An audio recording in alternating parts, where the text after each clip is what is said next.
Assalamualaikum warahmatullahi wabarakatuh.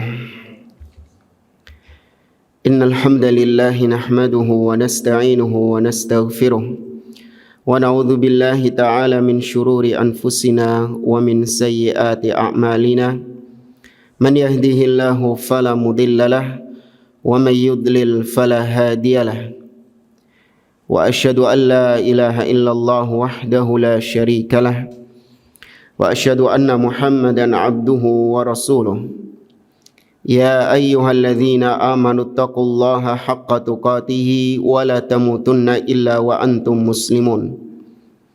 Ya ayyuhan nasu taqu rabbakumul ladzi khalaqakum min nafsin wahidah wa khalaqa minha zawjaha wa batha minhuma rijalan katsiran wa nisaa'a wattaqullaha alladzi tasaaluna bihi wal arham innallaha kana 'alaikum raqiba.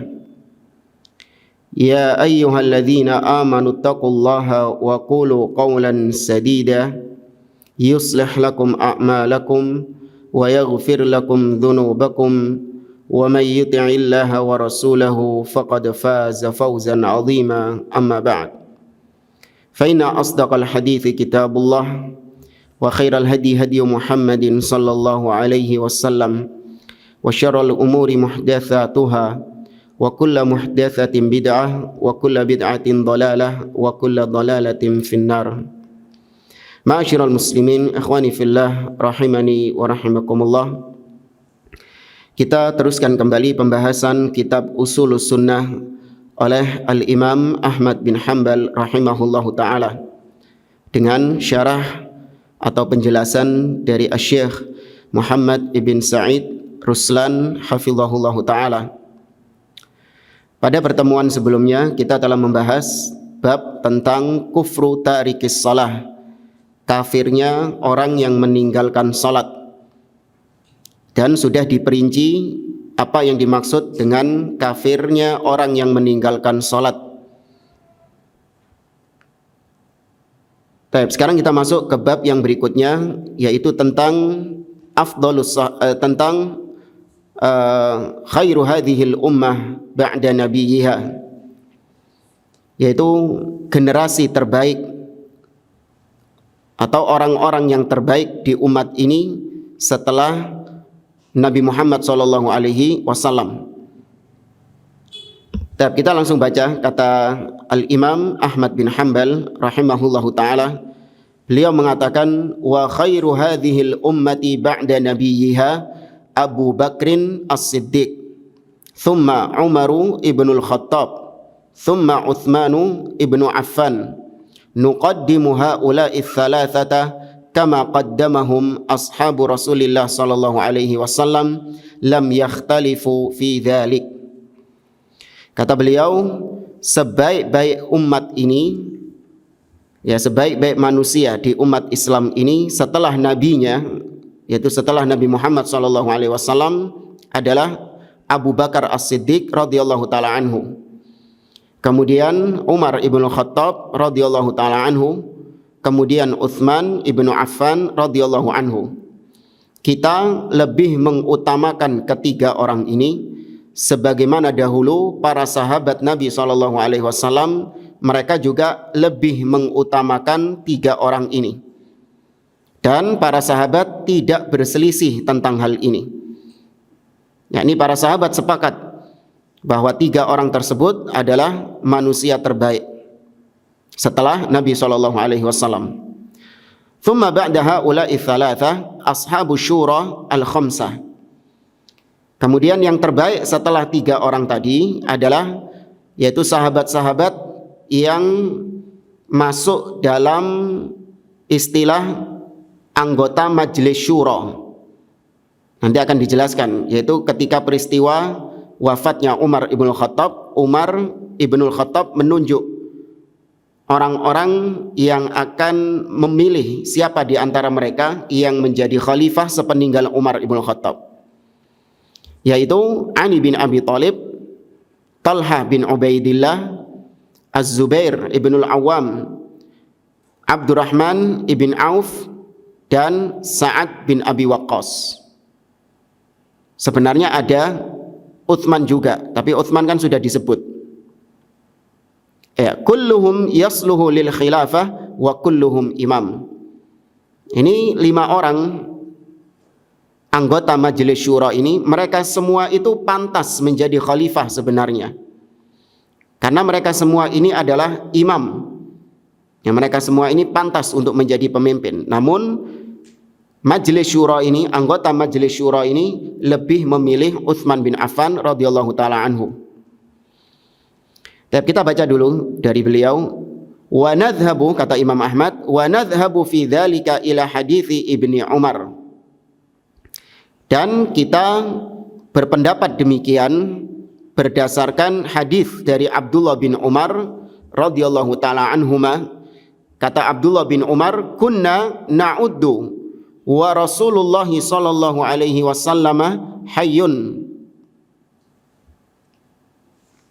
Ya, kata Umar Ibn Khattab, dahulu kami para sahabat Nabi sallallahu alaihi wasallam, kami berpendapat tentang sahabat-sahabat Nabi di saat Nabi SAW masih hidup di tengah-tengah kita, dan para sahabat juga masih ada di sekeliling kita. Maka kami berpendapat bahwa Abu Bakar yang lebih utama, kemudian Umar, thumma Utsman, thumma naskut. Kemudian kami diam setelahnya. Ya, Abdullah bin Umar menegaskan ini ketika Rasul masih hidup dan Nabi tidak mengingkari hal tersebut. Maka ini disebut dalam ilmu hadis disebut dengan sunnah apa? Takrir. Ya, disebut dengan sunnah takririyah, yaitu ketetapan dari Nabi SAW. Karena kalau seandainya Abu Bakar, Umar, Utsman itu bukan manusia yang terbaik, dan para sahabat ketika itu menyatakan bahwa Abu Bakar, Umar, Utsman manusia terbaik dan Nabi masih hidup di situ, pasti yang dilakukan Nabi apa? Mengingkarinya. Karena Nabi itu tidak akan diam dari perkara-perkara yang memang mungkar. Maka diamnya Nabi SAW menunjukkan persetujuan bahwa 3 orang tersebut adalah manusia terbaik. Lanjut kata Imam Ahmad, "Tsumma min ba'di ashabi syura ahlu badrin minal muhajirin, thumma ahlu badrin minal ansar, min ashabi Rasulillah sallallahu alaihi wasallam, ala qadril hijrati was-sabiqati awwalan fa awwalan." Kemudian setelah sahabat-sahabat yang tadi kita katakan Majelis Syura, anggota Majelis Syura tadi, yang terbaik setelah mereka adalah orang-orang atau sahabat-sahabat yang ikut perang Badar. Nah, di antara yang ikut perang Badar ini ada yang muhajirin dan ada yang ansor. Maka yang lebih utama yang mana?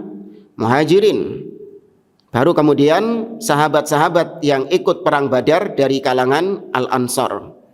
Itu dihitung berdasarkan hijrah mereka, dan yang hijrah pun juga dihitung berdasarkan siapa yang lebih dulu masuk Islam. Maka siapa yang lebih dulu hijrah, dialah yang lebih utama, dan siapa yang lebih dahulu masuk Islam, maka dialah yang lebih utama. Kemudian kata Imam Ahmad, "Tsumma afdalun nasi ba'da haula ashabi Rasulillah sallallahu alaihi wasallam al-qarnul ladzi bu'itsa fihim kullu man sahibahu sanatan aw syahran aw yauman aw sa'atan aw ra'ahu fahuwa min ashabi." Kemudian setelah manusia-manusia tadi, orang-orang yang tadi kita sebutkan, Abu Bakar, Umar, Utsman, kemudian ashabus syura, ya, kemudian ahlu Badr, orang-orang yang ikut perang Badar dari muhajirin dan ansor, yang terbaik setelah mereka adalah para sahabat keseluruhan. Ya, para sahabat secara keseluruhan, yaitu generasi yang mana Nabi SAW diutus kepada mereka. Ya, para sahabat adalah generasi di mana Nabi SAW diutus di tengah-tengah mereka. Dan sahabat siapapun yang berjumpa dengan Nabi, meskipun perjumpaannya itu cuma setahun, atau 1 bulan, atau 1 hari, atau saknyuan. Apa saknyuan? Sekejap, ya. Atau cuman sekejap. Au ra'ahu fahuwa min ashabihi, atau hanya sebatas dia pernah melihat Nabi SAW, tapi nanti dengan syarat dia beriman. Karena kalau cuman sekedar ngelihat Nabi SAW, bahkan hidup bersama Nabi, bertahun-tahun bersama Nabi, namun tidak beriman, maka tidak dikatakan sebagai as-sahabah. Seperti Abu Jahal CS. Lahu minas suhbati ala qadri ma sahibahu wa kanat sabiqatuhu ma'ahu wa sami'a minhu wa nadhara ilaihi nadratan. Maka masing-masing di antara mereka memiliki suhbah, yaitu memiliki persahabatan dengan Nabi SAW sesuai dengan kadar mereka masing-masing. Ada yang lebih dekat persahabatannya dengan Nabi SAW dan ada yang lebih jauh. Ada yang lebih dulu masuk Islam bersama Nabi SAW, ada yang lebih terakhir masuk Islam. Ada yang mendengar langsung hadis-hadis dari Nabi SAW dan ada yang sedikit mendengar hadis-hadis Nabi SAW. Dan ada yang melihat Nabi dan ada yang tidak melihat Nabi.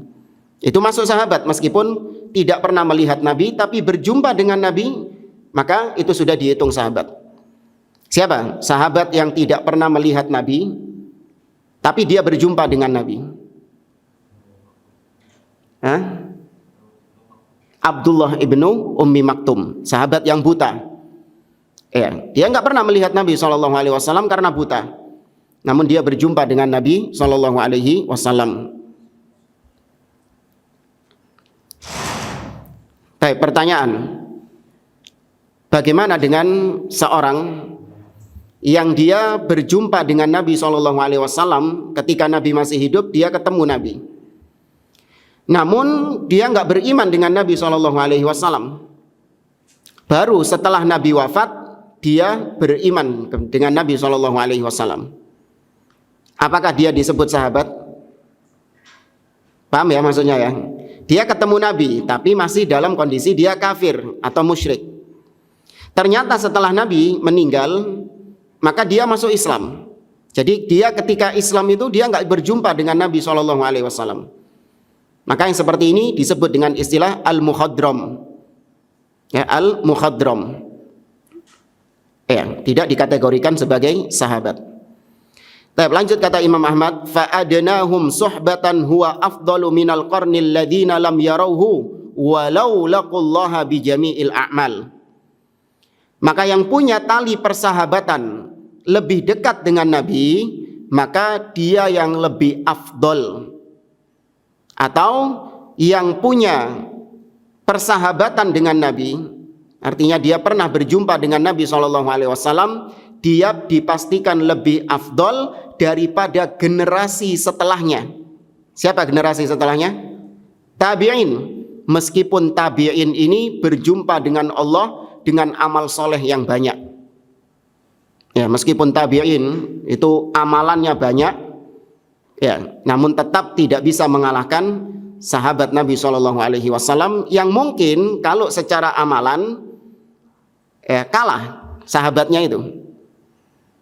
Ya, nanti akan kita bacakan dari ucapan para ulama bahwasanya bisa jadi generasi setelah sahabat punya amalan yang tidak dimiliki oleh sahabat. Ya. Namun tidak menjadikan hal itu dia lebih baik daripada sahabat Nabi. Ya, sebagaimana para ulama sepakat bahwa Muawiyah bin Abi Sufyan itu lebih afdol daripada Umar bin Abdul Aziz. La ghubaru fi unufi Muawiyah ma'an Nabi SAW khairun min Umar ibn Abdul Aziz. Sungguh debu yang ada pada hidungnya Muawiyah bin Abi Sufyan ketika dia bersama Nabi SAW itu lebih baik daripada Umar bin Abdul Aziz. Ya, padahal Umar bin Abdul Aziz adalah seorang pemimpin yang khalifah yang soleh. Ya, memiliki keutamaan-keutamaan yang luar biasa. Namun karena Umar bin Abdul Aziz bukan termasuk sahabat, maka dia tidak lebih baik daripada Muawiyah bin Abi Sufyan. Kana haula'il ladzina sahibun nabiyya sallallahu alaihi wasallam. Mereka itulah orang-orang yang berjumpa, bersahabat dengan Nabi Muhammad SAW, wa ra'auhu, dan melihat Nabi, wa sami'u minhu, dan mendengar langsung dari Nabi SAW, wa man ra'ahu bi'ainihi wa amana bihi walau sa'atan afdalu li suhbatihi minat tabi'in walau amilu kulla a'malil khair.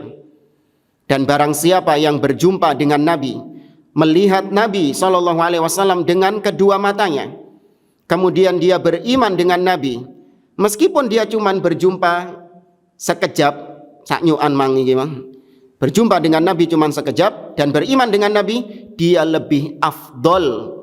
Ya, gara-gara ini dia lebih afdol daripada tabi'in, generasi setelahnya, meskipun tabi'in ini beramal dengan amal-amal kebaikan yang banyak.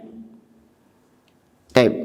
Intaha kalamu al-Imam Ahmad rahimahullah. Ini ucapan Imam Ahmad rahimahullahu ta'ala.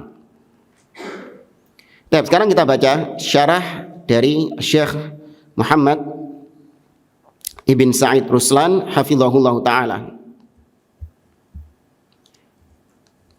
Tadi disinggung tentang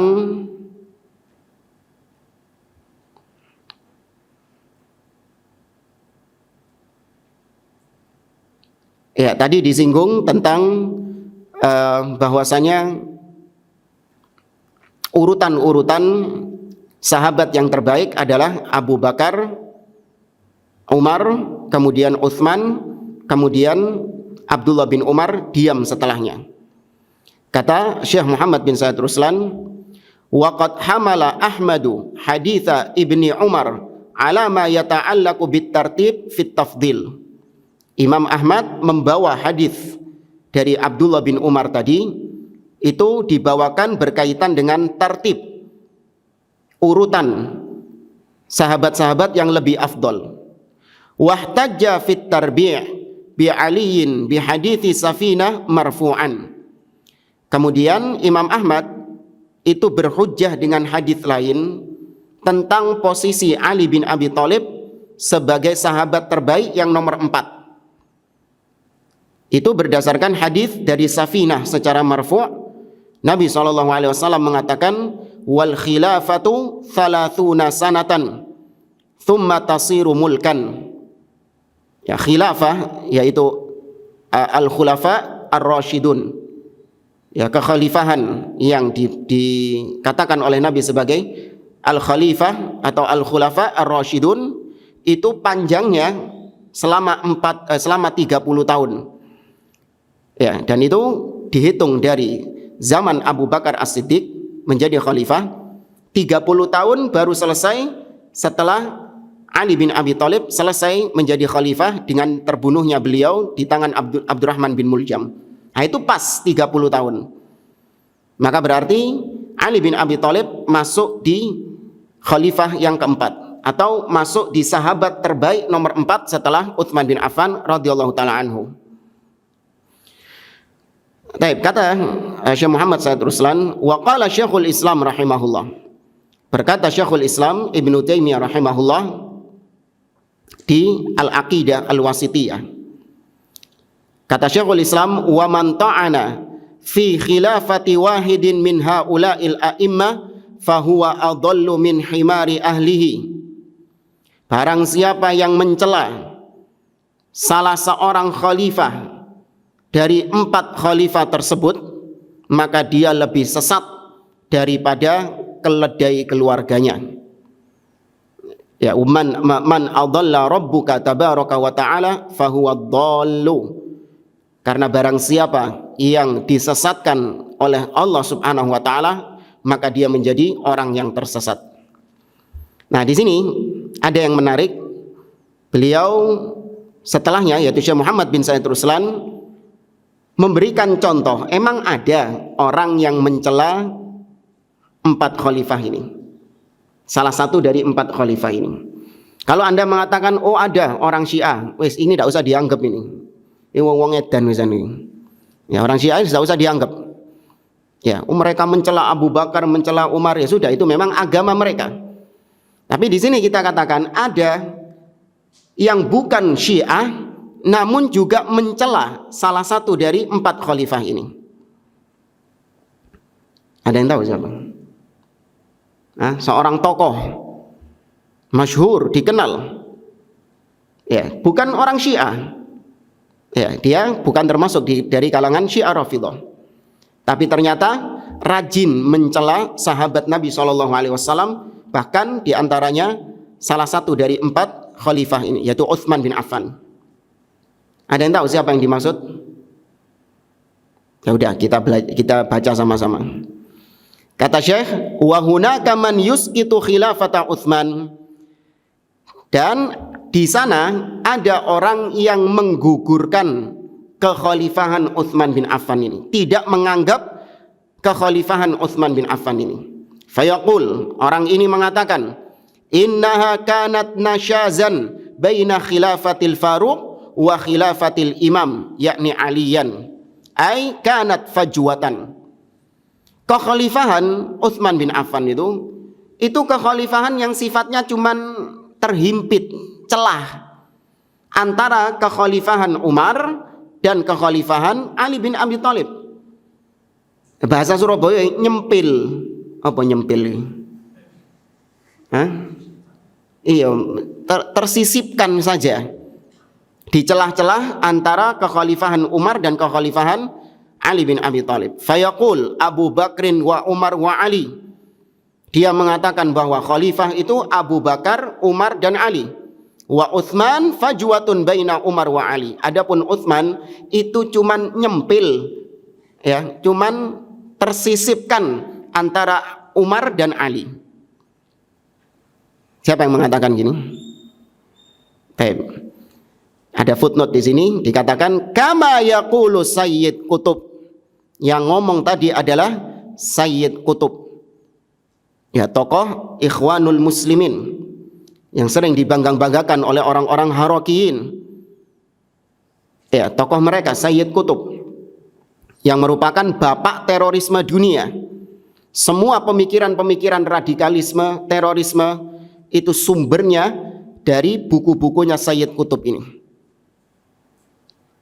Seorang teroris di zaman sekarang yang berapa bulan yang lalu sudah bongko. Ya, sudah mampus, yaitu Aiman Al-Dhawahiri. Is bongko wongi.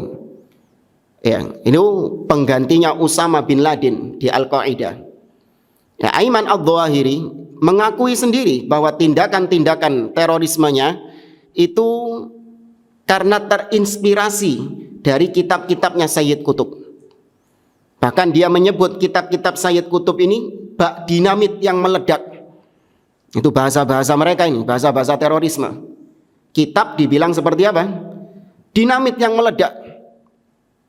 Ya, maka Sayyid Qutb ini adalah tokoh yang sesat, menyimpang, bahkan tadi berani mencela sahabat Nabi SAW, Utsman bin Affan, dan juga sahabat-sahabat yang lain, Muawiyah bin Abi Sufyan, kemudian bapaknya Muawiyah yaitu Abu Sufyan, kemudian istrinya Abu Sufyan yaitu Hindun, bahkan mencela Nabi yaitu Nabi Musa alaihi salam. Ya, Nabi Musa itu dituduh gampang naik pitam, ngamuan, suka muring-muring. Ya, naik pitam ya, suka marah. Nah, ini sesat luar biasa ini Sayyid Qutb ini. Kalau ada ustadz yang masih mengagung-agungkan Sayyid Qutb, maka dipertanyakan manhajnya dia. Kalau orang awam ya, yang mengagung-agungkan Sayyid Qutb, ya kita masih bisa toleransi. Karena memang Sayyid Qutb ini di luar digambarkan sebagai seorang pahlawan, seorang tokoh pergerakan, seorang tokoh yang menginspirasi kebangkitan Islam dan julukan-julukan yang lain. Kalau orang awam yang mengagung-agungkan demikian, maka ya kita masih bisa paham. Tapi kalau ada seorang ustadz bahkan ngakunya salafi, membela Sayyid Qutb mati-matian, nah ini 11-12 berarti sama Sayyid Qutb. Ya, bahkan kita menemukan ada artikel dari seorang ustadz yang katanya salafi. Ya. Di dalam artikel tersebut dia ini menunggangi fatwa Syekh Muhammad bin Shalih Al-Utsaimin ketika ditanya tentang sikapnya Sayyid Qutb sikapnya Syekh Utsaimin terhadap Sayyid Qutb dan juga bukunya yaitu Fi Dhilalil Quran. Ya, Sayyid Qutb menjelaskan secara umum bahwasanya memang seorang tidak bisa dijadikan sebagai tolak ukur dia di atas sunnah atau di atas kebid'ahan. Ini secara umum, artinya orang-orang muslim secara umum nggak boleh ketika kita melihat ada seorang muslim yang dia ngefans sama Sayyid Qutb, kemudian kita timbang manhajnya dia ini melenceng. Padahal dia ini orang yang awam, ya orang yang nggak paham. Ya, memang nggak bisa. Tapi yang jadi masalah kalau ada orang yang sudah dikatakan berilmu, bahkan dia dai, seorang ustadz yang menyebarkan agama ini, yang berbicara di depan umum, tapi mengagung-agungkan Sayyid Qutb, ngefans sama Sayyid Qutb, ya, maka ini nggak boleh. Hal seperti ini tidak ditoleransi. Ini kita nemu artikel dari seorang ustadz yang katanya salafi, judulnya "Salafi harus anti Sayyid Qutb?" tanda tanya. Jadi seakan-akan dia ini heran, salafi itu emang harus anti Sayyid Qutb? Harus nggak jamaah? Dia dalam konteks seorang salafi, berarti seorang yang sudah mempelajari manhaj salaf. Kalau orang sudah mempelajari manhaj salaf, ketika dia melihat Sayyid Qutb, ucapan-ucapannya kotor, menyimpang, sesat, jauh dari manhaj salaf, maka harus anti apa harus ngefans? Harus anti. Nggak usah pakai tanda tanya sudah. Salafi harus anti Sayyid Qutb. Ya, kalau orang awam, ya, orang awam nggak belajar manhaj salaf, nggak bisa membedakan mana yang hak dan mana yang batil, mana yang sunnah, mana yang bid'ah. Ya, kita masih bisa ya kasih toleransi di situ.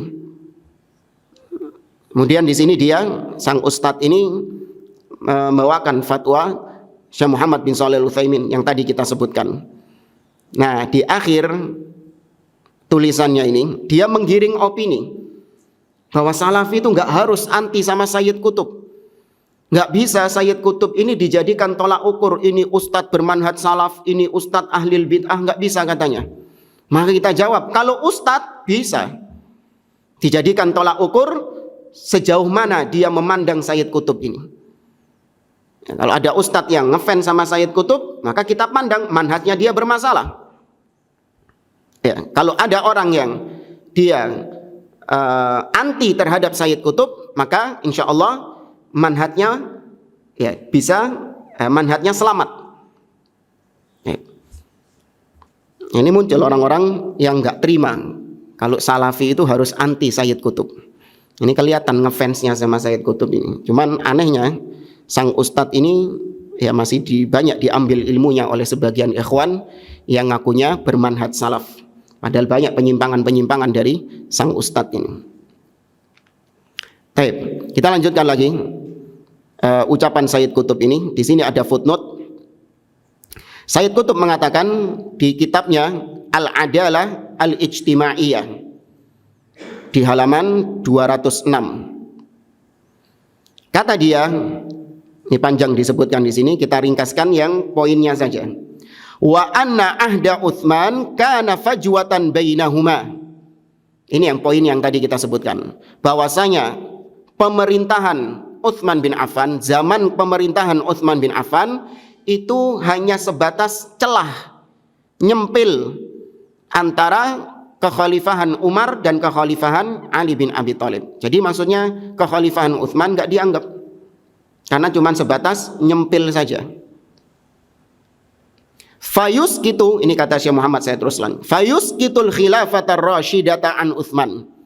Maka dari ucapannya Sayyid Qutb tadi, dia hendak meniadakan, menggugurkan kekhalifahannya Utsman bin Affan, mengeluarkan Utsman bin Affan dari al-khilafah ar-rasyidah, kekhalifahan yang rasyidah. Waqad qala Syekhul Islam, padahal Syekhul Islam tadi mengatakan man ta'ana fi khilafati wahidin min haula'il a'immah fahuwa adallu min himari ahlihi. Barang siapa yang mencela salah seorang saja dari 4 khalifah tadi, maka dia lebih sesat daripada keledai keluarganya. Maka dengan ini saya Umar Baladraf mengatakan Sayyid Qutb lebih sesat daripada keledai.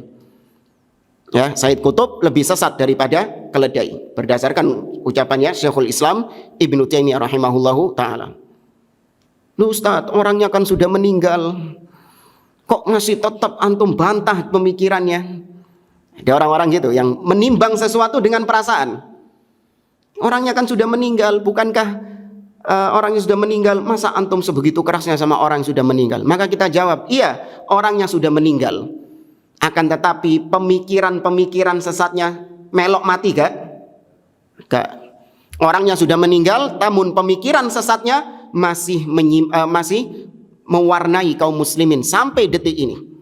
Masih hidup di tengah-tengah kaum muslimin sampai detik ini. Ya, sosoknya masih diagung-agungkan. Meskipun jasadnya sudah meninggal, namun sosoknya dan pemikiran-pemikirannya masih hidup. Maka sepanjang masih banyak yang berpegang dengan ucapan-ucapannya Sayyid Qutb, masih ngefans sama Sayyid Qutb, maka kita peringatkan kaum muslimin dari bahaya pemikirannya Sayyid Qutb ini.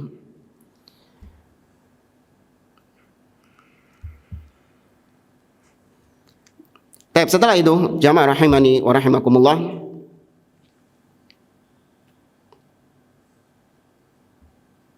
kata Syekh Muhammad Said Ruslan, Imam Ahmad tadi mengatakan, "Tsumma afdhalun nasi ba'da haula ashabi Rasulillah sallallahu alaihi wasallam."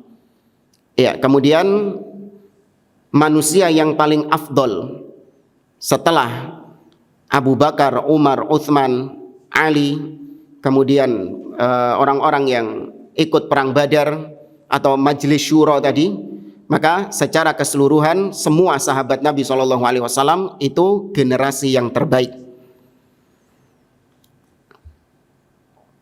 Dan kita ringkaskan saja di sini dari ucapannya Syekh Muhammad Said Ruslan. Nah, ini kata beliau berdasarkan hadis dari Imran bin Husain secara marfu'. Nabi mengatakan, khairu ummati qarni, thumma alladhina yalunahum, thumma alladhina yalunahum.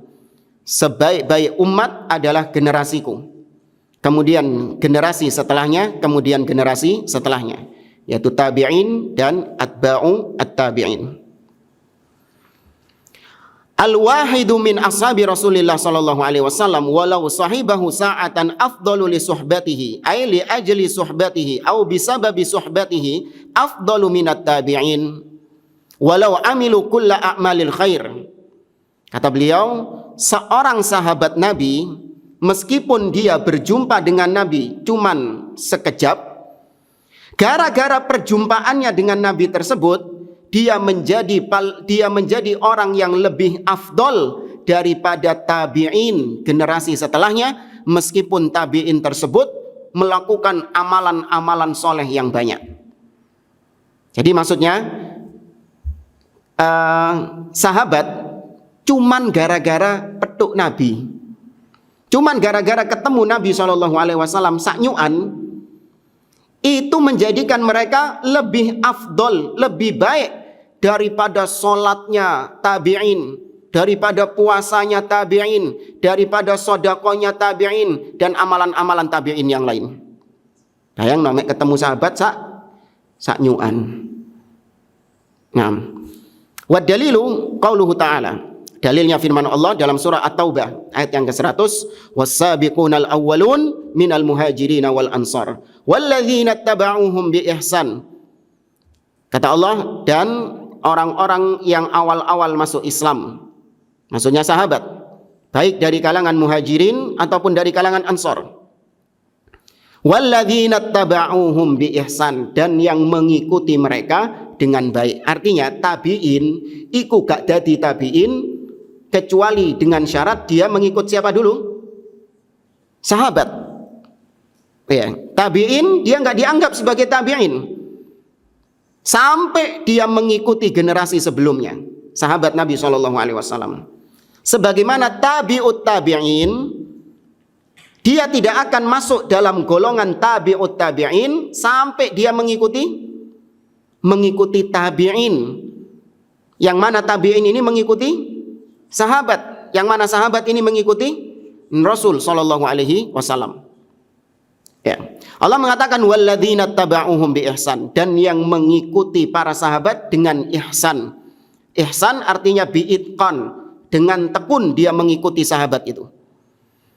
Akidahnya ikut sahabat, ibadahnya ikut sahabat, pemahaman Qur'annya ikut sahabat, akhlaknya ikut sahabat, dan seterusnya. Bahkan diibaratkan oleh para ulama, mengikuti sahabat dengan ihsan itu artinya kemana sahabat itu berjalan, maka kau jangan cuman ikut arahnya saja, tapi kau juga ikuti jejak mereka. Mereka meletakkan kaki di sini, kakimu juga letakkan di situ. Mereka meletakkan kaki di sini, kau letakkan juga kakimu di sini. Jadi nggak cukup kau melihat sahabat ini berjalan ke arah barat, ya sudah, pokoknya saya berjalan ke arah barat saja. Nggak cukup cuman arahnya saja yang ikut sahabat, sampai jejak langkahnya juga mengikuti siapa? Sahabat. Itu namanya bi ihsan, dengan itqan, dengan tekun dia mengikuti sahabat itu. Kemudian dalil yang lain bahwasanya sahabat itu lebih afdol daripada tabi'in, daripada generasi setelahnya. Meskipun generasi setelahnya beramal dengan amalan-amalan yang banyak, dalilnya riwayat Imam Bukhari dan Muslim, Nabi SAW bersabda, la tasubbu ashabi, walau anna ahadakum anfaqa mithla uhudin dhahaban, ma balagha mudda ahadihim wala nasifa.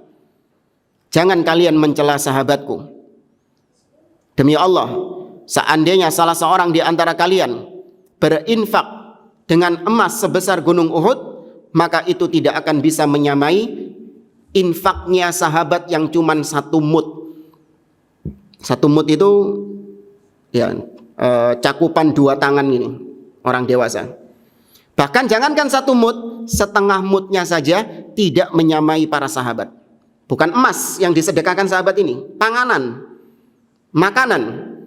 Jadi sahabat sedekah makanan setengah mud, itu pahalanya lebih besar daripada generasi setelahnya yang berinfak emas sebesar gunung Uhud. Nanti mulai pulang lihat di internet, di Google, gunung Uhud. Sebesar apa gunung Uhud itu? Bagi yang belum pernah umroh, nanti lihat di Google atau di YouTube, ada unboxing. Kok unboxing sih? Hah? Ya, ada vlog tentang gunung Uhud. Ya, nah, itu lihat. Bayangkan emas segitu diinfakno kabeh. Duwe ae gak pati yang duwe kok. Diinfakkan semuanya. Andai kata ada yang seperti itu, sahabat pernah nggak infak emas sebesar gunung Uhud? Pernah ada nggak sahabat yang sedekah emas sebesar gunung Uhud? Nggak ada kan? Berarti mungkin ada generasi setelah sahabat melakukan amalan yang lebih besar daripada amalannya sahabat. Iya, secara kuantitas. Secara kuantitas mungkin generasi setelahnya melakukan ibadah yang tidak sebesar yang dilakukan oleh sahabat, mungkin. Tapi secara kualitas, siapa yang lebih unggul?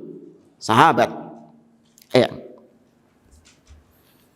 Maka kata Syekh Muhammad Said Ruslan, fabayyana al-Imam Ahmad rahimahullah aqidatas salaf ahli hadis ashabi minhajin nubuwah ahli sunnati wal jamaah fi ashabi Rasulillah sallallahu alaihi wasallam wa dzakara fadlahum.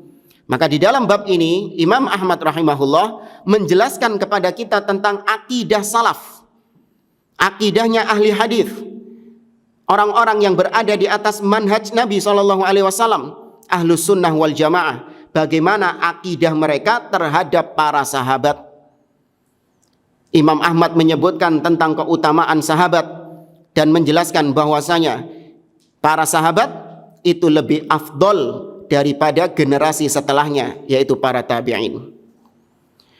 Dengan keistimewaan-keistimewaan, ya sebenarnya banyak ya, kalau mau kita tambah ayat-ayat di dalam Al-Quran yang menyebutkan tentang istimewanya para sahabat.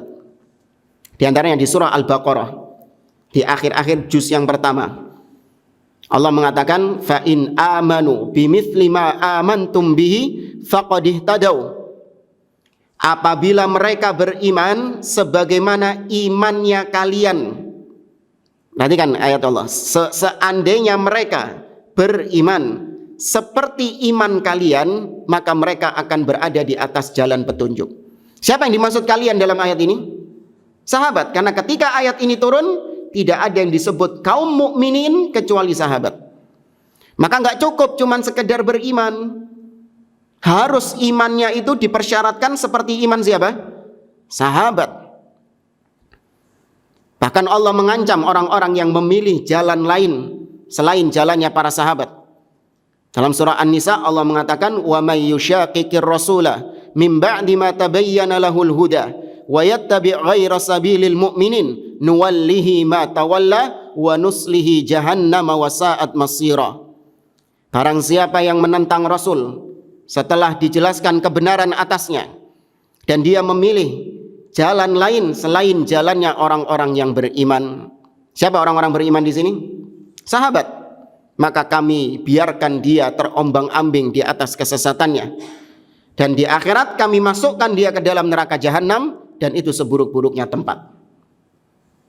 Allah memuji sahabat tadi di surah At-Taubah ayat yang ke-100. Was-sabiqunal awwalun minal muhajirin wal ansar walladzina tabauhum bi ihsan radhiyallahu anhum wa radu'an.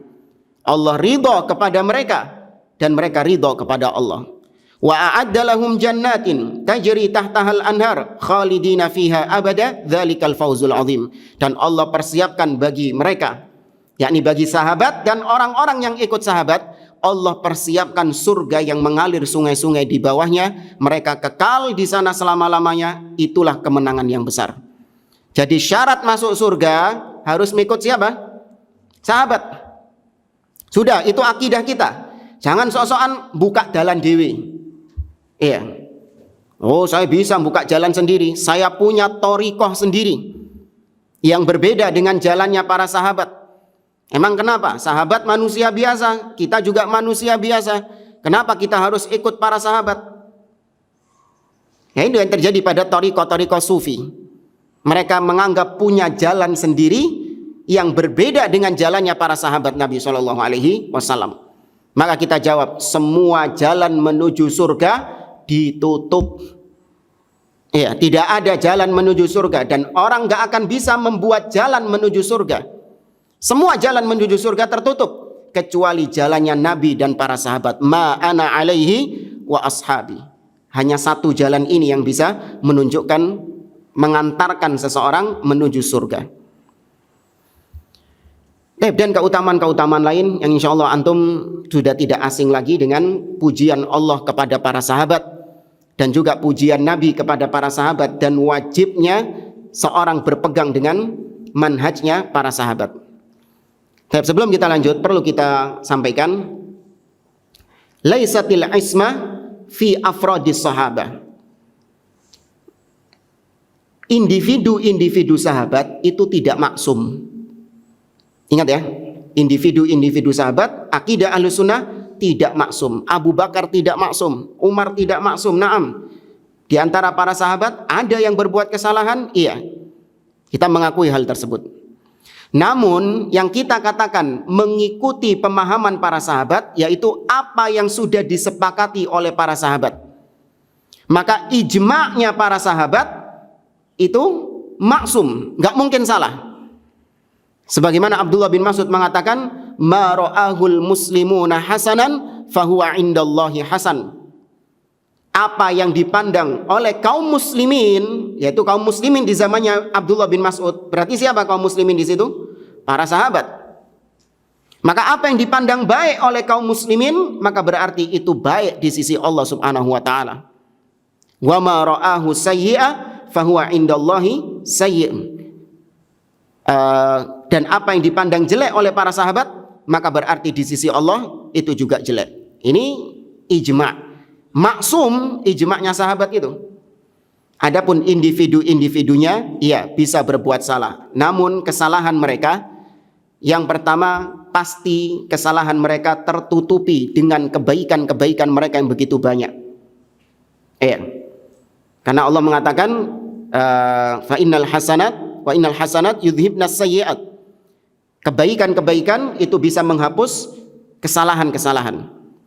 Kemudian yang kedua, kesalahan sahabat itu berasal dari ijtihad. Karena para sahabat adalah orang-orang yang mujtahid. Maka kalau salah dalam ijtihad, apa kata Nabi? tetap dapat satu pahala dan dosanya diampuni oleh Allah Subhanahu wa taala. Ya. Atau yang ketiga, sahabat ketika melakukan kesalahan, maka dia mendapatkan doa dari orang-orang muslim setelahnya. Karena Allah memerintahkan di dalam surah Al-Hasyr, walladzina ja'u min ba'dihim yaquluna rabbana ighfir lana wa li ikhwanina alladzina sabaquna bil iman. Orang-orang yang datang setelah para sahabat, mereka semua diperintahkan oleh Allah untuk mendoakan sahabat. Rabbana ighfir lana, ya Allah ampuni kami dan ampuni orang-orang yang mendahului kami di atas keimanan. Allah mengajarkan kepada kita untuk senantiasa mendoakan para sahabat. Maka nggak boleh kita menyalahkan sahabat ini. Kita mengatakan ini sahabat salah, ngawur, kayak nanti kita sebutkan ucapan-ucapan kotornya si keledai tadi, yaitu Sayyid Qutb. Bagaimana celaannya dia kepada para sahabat Nabi SAW. Nah, kata Syekh Muhammad Sayyidul Ruslan, afa ba'da dzalika yajtari'a ahadun ala wahidin min ashabi Rasul sallallahu alaihi wasallam.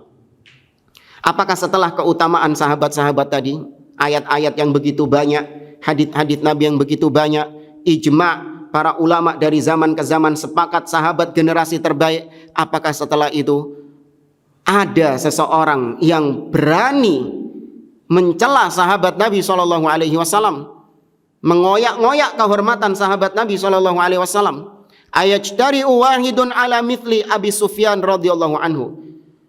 Apakah ada yang berani? Ya, apakah ada orang yang berani untuk mencela salah seorang sahabat Nabi seperti Abu Sufyan bin Harb radhiyallahu taala anhu? Bapaknya siapa? Muawiyah. Waqad aslama wa hasuna islamuhu. Naam, Abu Sufyan punya masa lalu yang kelam. Ya, Abu Sufyan tercatat di dalam sejarah memiliki masa lalu yang kelam, memerangi Nabi SAW. Namun Abu Sufyan sudah masuk Islam dan keislamannya dari hari ke hari semakin baik. Bahkan wajahada fi sabilillah hatta atahul yakin. Dia sering ikut jihad bersama Nabi SAW sampai datang kematian atasnya. Di antaranya perang Hunain. Di perang inilah da'at ainuhu fil jihad fi sabilillah. Salah satu matanya buta, tercongkel, kehilangan mata gara-gara ikut jihad bersama Nabi SAW. Ila ghairi dzalika min ma'athirihi, dan perjuangan-perjuangan atau kebaikan-kebaikan Abu Sufyan yang lain. Wa yaqulu anhu, setelah semua kebaikan Abu Sufyan itu, kemudian ada seorang yang berkata, wa mata aslama hadzal rajul. Sejak kapan Abu Sufyan itu masuk Islam? Islamuhu huwa islamus syafah wal lisan. Islamnya Abu Sufyan itu cuman Islam secara lisan. Apa maksudnya? Islamuhu huwa islamus syafah wal lisan. Islamnya Abu Sufyan cuman sebatas lisan dan mulut saja. La islamul qalbi wal janan. Bukan keislaman di dalam hati dan keyakinan. Wa ma arafa hadzal rajulul islam yauman wa innama huwa harbun alaihi. Abu Sufyan sepanjang harinya tidak pernah mengenal Islam sama sekali. Yang ada dia itu memerangi Islam. Tahu siapa yang mengucapkan ini?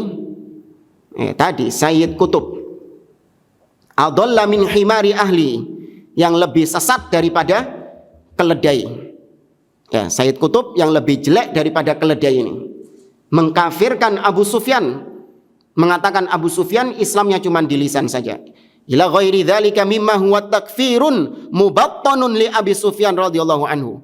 Dan celaan-celaan lain Sayyid Qutb yang bentuknya itu sudah mengarah kepada takfir, mengkafirkan Abu Sufyan radhiyallahu taala anhu. Ini enggak heran, karena memang Sayyid Qutb ini adalah bapaknya takfiri, mbok-mbokane takfiri memang. Ya, mengkafirkan kaum muslimin, bahkan bukan cuma kaum muslimin yang dikafirkan, sahabat Nabi juga ikut dikafirkan. Apakah setelah ini kemudian muncul artikel dengan mengatakan Salafi harus anti Sayyid Qutb? masih dipertanyakan. Ya, nah, ini nggak tahu yang keledai siapa, Sayyid Qutb atau si Ustadz tadi ini. Ya, antum kalau lihat tulisannya Sayyid Qutb, wallah apa mengkorok gitu ya, merinding. Ya, bagaimana lancangnya Sayyid Qutb ini kepada para sahabat Nabi SAW. Wa yaqulu an mithli Umar ibn al-As. Tadi diucapkan oleh Sayyid Qutb itu di salah satu makolahnya. Ya, di salah satu makolahnya dimuat oleh Syekh Mahmud Syakir di salah satu makolahnya Sayyid Qutb itu.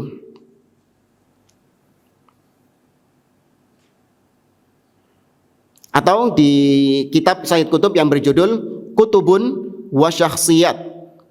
Ya, itu kitabnya Sayyid Qutb. Judulnya Kutubun wa Syakhsiyat. Demikian juga celaannya Sayyid Qutb kepada Amr ibnul As dan Muawiyah bin Abi Sufyan.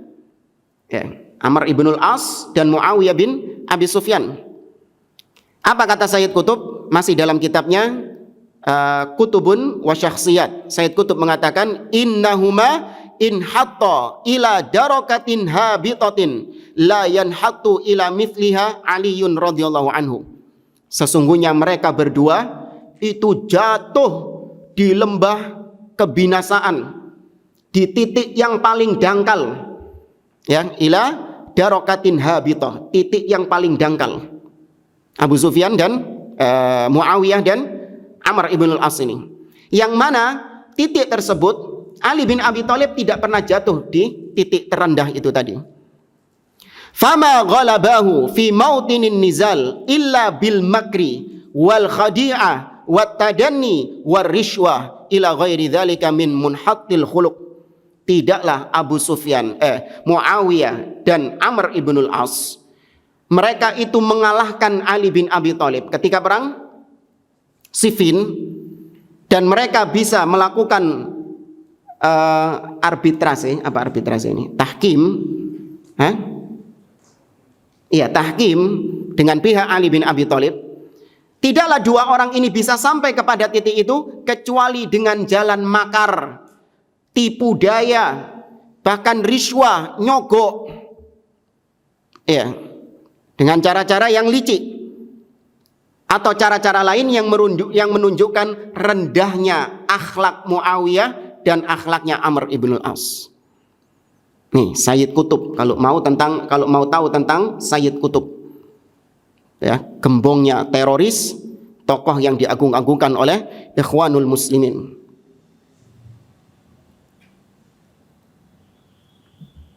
Ini kalau di footnote lengkap disebutkan oleh penulis di sini, Syekh Muhammad Said Ruslan.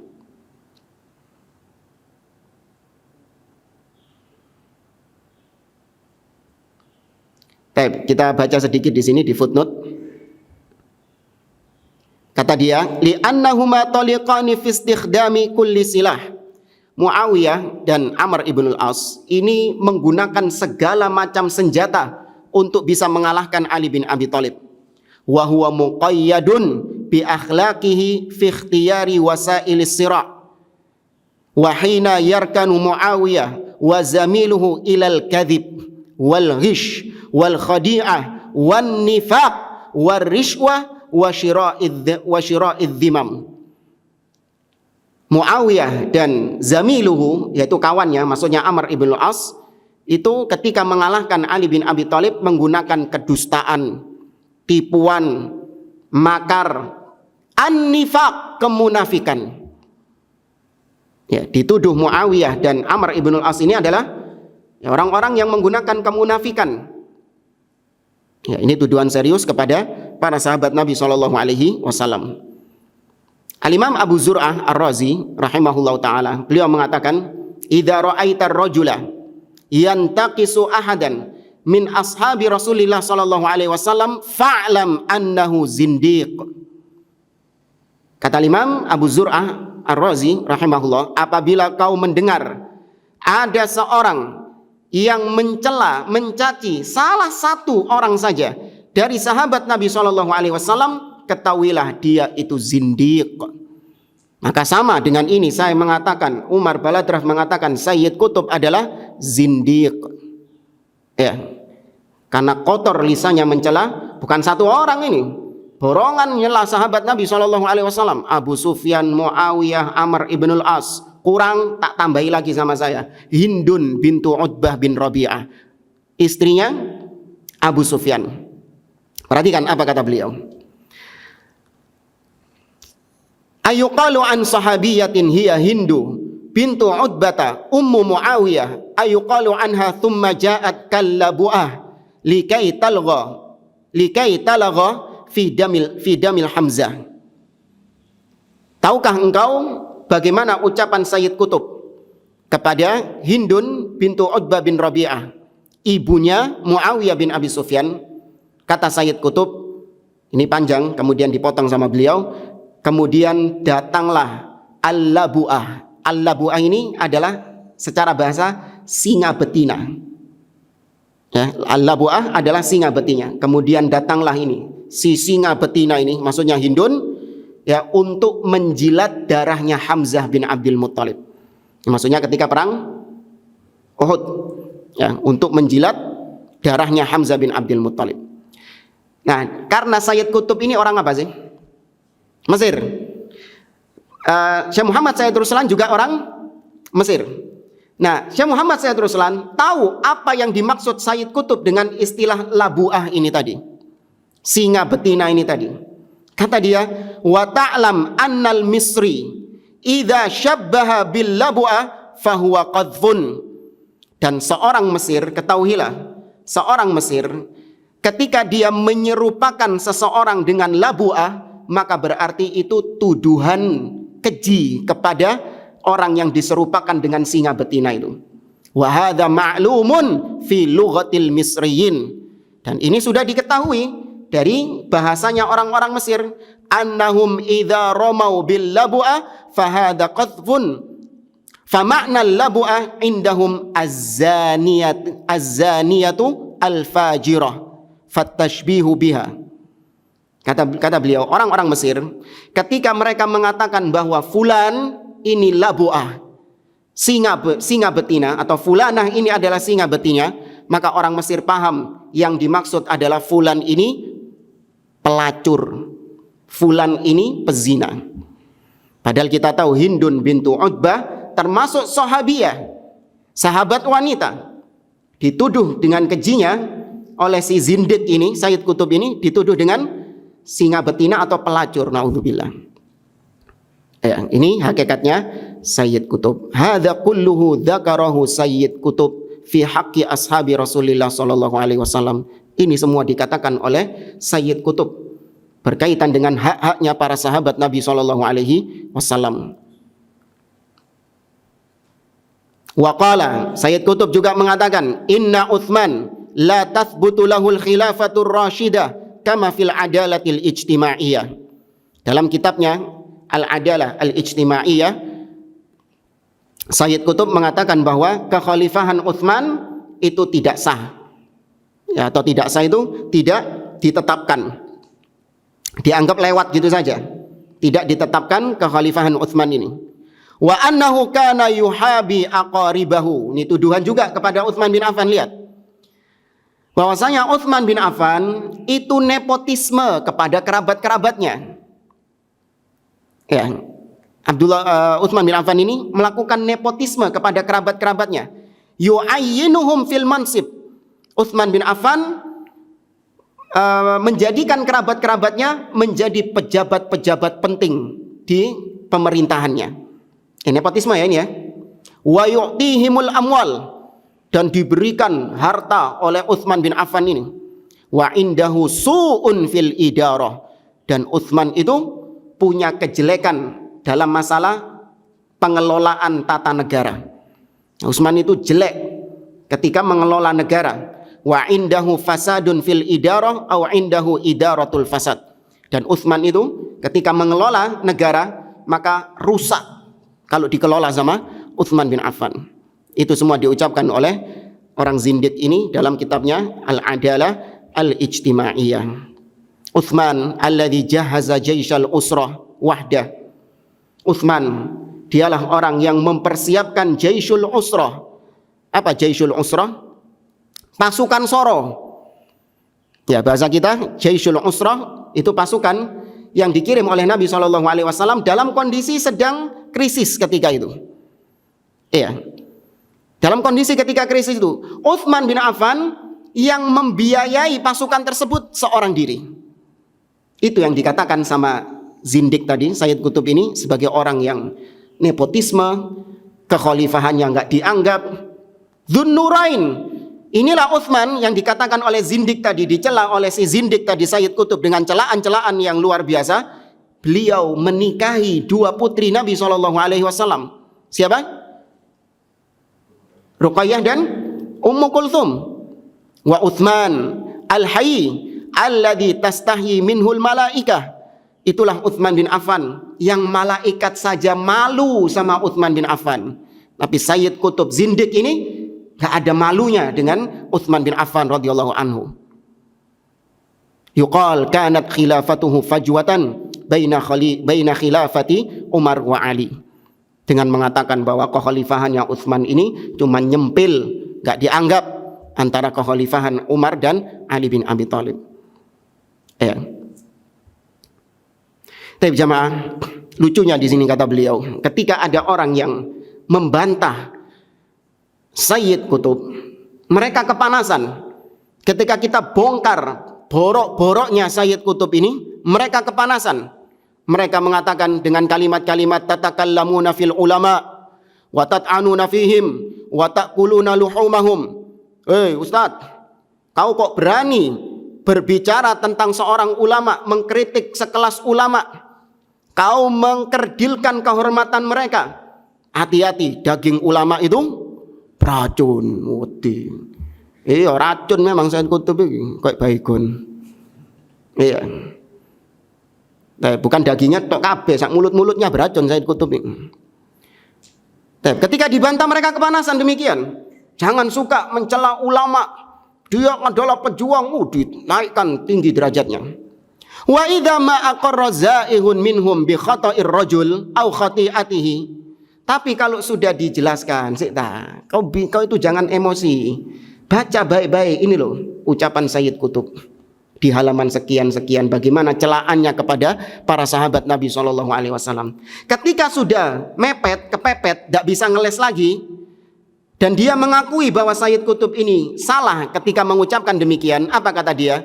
Kana adiban wa huwa rajulun adib wa laisa bi'alim. Oh ya wajar, Sayyid Qutb ini seorang sastrawan, ahli bahasa, bukan seorang ulama. Wajar kalau Sayyid Qutb jatuh dalam kesalahan-kesalahan karena dia ini seorang sastrawan, ahli bahasa. Maka kita jawab, lo nek sastrawan ojo ngomong agama. Paham jamaah? Kalau dia ini cuma sastrawan, mestinya jangan lancang berbicara tentang agama. Wa antaqulu 'ala Allahi ma la ta'lamun. Itu termasuk perangkap-perangkapnya syaitan. Kau berbicara tentang Allah tanpa ilmu. Ya. Ini keanehan. Maka ulama sampai sekarang tetap membantah Sayyid Qutb ini. Karena pemikiran-pemikirannya masih bergentayangan di antara kaum muslimin. Baik jamaah rahimani wa rahimakumullah, pembahasan tentang sikap Ahlus Sunnah terhadap para sahabat ini insyaallah masih panjang karena kita ambilkan beberapa referensi lagi dari kitab Ushulus Sunnah oleh Syarah Ushulus Sunnah oleh Syekh Abdul Aziz Ar-Rajihi, dan juga nanti ada catatan juga dari apa yang ditulis oleh Syekh Abdul Aziz Ar-Rayis hafizahullahu taala. Tapi saya kira ini yang bisa kita sampaikan, wallahu taala alam. Enggak ada yang nanya.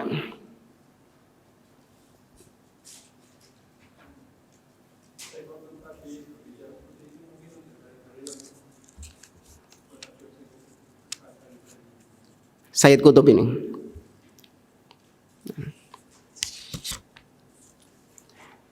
Baik, Sayyid Qutb ketika mencela Muawiyah, ketika mencela Amr ibn al-As, dia melihat dari sisi sejarah.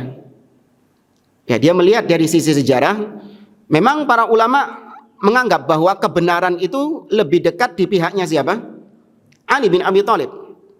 Itu diakui oleh para ulama. Namun tidak ada ulama ketika meskipun membenarkan Ali bin Abi Thalib dan menganggap Muawiyah keliru, semua dibungkus dengan kalimat Muawiyah keliru dalam ijtihadnya. Selalu demikian. Untuk apa? Menutup pintu kaum muslimin nanti punya prasangka yang buruk kepada Muawiyah bin Abi Sufyan. Nah ini Sayyid Qutb, dia hanya melihat sejarahnya saja, namun nggak punya akidah, nggak punya manhaj bagaimana menyikapi sahabat yang jatuh dalam kesalahan. Ketika ngelihat iya, yang benar Ali, yang keliru Muawiyah, dia habisi Muawiyah sama dia. Itu sisi pendalilannya. Nah ini kalau orang nggak punya manhaj, tidak pernah belajar manhaj, namun sudah langsung mengambil faedah-faedah dari sirah, ya, langsung beristinbat dari kisah-kisah dari sirah, hanya sesat dan menyesatkan. Apakah menceritakan kisah perang Jamal dan perang Siffin termasuk membongkar aib para sahabat? Kalau diceritakan, ya kalau diceritakan memang ada urgensinya di situ dan diceritakan dengan sumber-sumber yang sahih, karena di sini banyak orang-orang Syiah, riwayat-riwayat Syiah bermain di situ untuk mendiskreditkan Aisyah di perang Jamal atau untuk mendiskreditkan Muawiyah di perang Siffin. Orang-orang Syiah Rafidhah bermain di situ. Maka kalau disampaikan dengan riwayat yang sahih, kemudian dijelaskan juga apa alasannya kenapa mereka bisa berperang, seperti di perang Jamal, yaitu diadu domba oleh orang-orang yang khawatir kalau pembunuhnya Utsman ini ketahuan. Ya, diadu domba sampai terjadi peperangan antara pihak Ali dengan Aisyah. Dan diceritakan juga bagaimana endingnya, bagaimana ending dari peperangan-peperangan tersebut. Dan disampaikan tentang akidah Ahlus Sunnah terhadap para sahabat, bahwasanya mereka meskipun berselisih, mereka berperang bukan peperangan antara Ahlus Sunnah dengan Ahlul Bidah, tapi peperangan mereka antara Ahlus Sunnah yang berijtihad dan Ahlus Sunnah lain yang berijtihad juga namun salah ijtihadnya. Disampaikan kalau ijtihad salah tetap mendapatkan satu pahala dan kesalahannya diampuni oleh Allah Subhanahu wa taala. Untuk menutup pintu supaya kaum muslimin tidak membenci salah seorang dari sahabat Nabi SAW, maka boleh. Ya, tapi kalau Anda ragu, mending nggak usah. Ya, kalau Anda tidak bisa menyampaikannya dengan baik, mending tidak usah menceritakan hal tersebut atau nyampaikannya setengah-setengah. Ya, menyampaikan setengah-setengah. Di sini ada pertanyaan, bagaimana dengan Syekh Saleh Al-Munajjid yang seorang qutbiyun? Apakah boleh mengambil ilmu dari beliau baik tulisan maupun ceramah-ceramahnya? Karena banyak para asatid yang menisbatkan bermanhaj salaf yang sering menukil Syekh Saleh Munajjid. Enggak, ini orang sudah diperingatkan oleh para ulama bermudah-mudahan dalam menukil ucapan-ucapan ahlil bidah. Ya, diantaranya Sayyid Qutb. Ya, dan diantara bantahan yang diantara ulama yang membantah pemikiran Syekh Saleh Al-Munajjid ini adalah Syekhuna Abdul Aziz Ar-Rayis hafizahullahu taala. Nah, saya kira ini yang bisa kita sampaikan. Insyaallah kita lanjutkan di pertemuan yang berikutnya. Wallahu taala alam bissawab. Aqulu qouli hadza wa sallallahu ala nabiyyina Muhammad wa ala alihi wa sahbihi ajma'in wa akhiru da'wana anil hamdulillahi rabbil alamin. Wassalamu alaikum warahmatullahi wabarakatuh.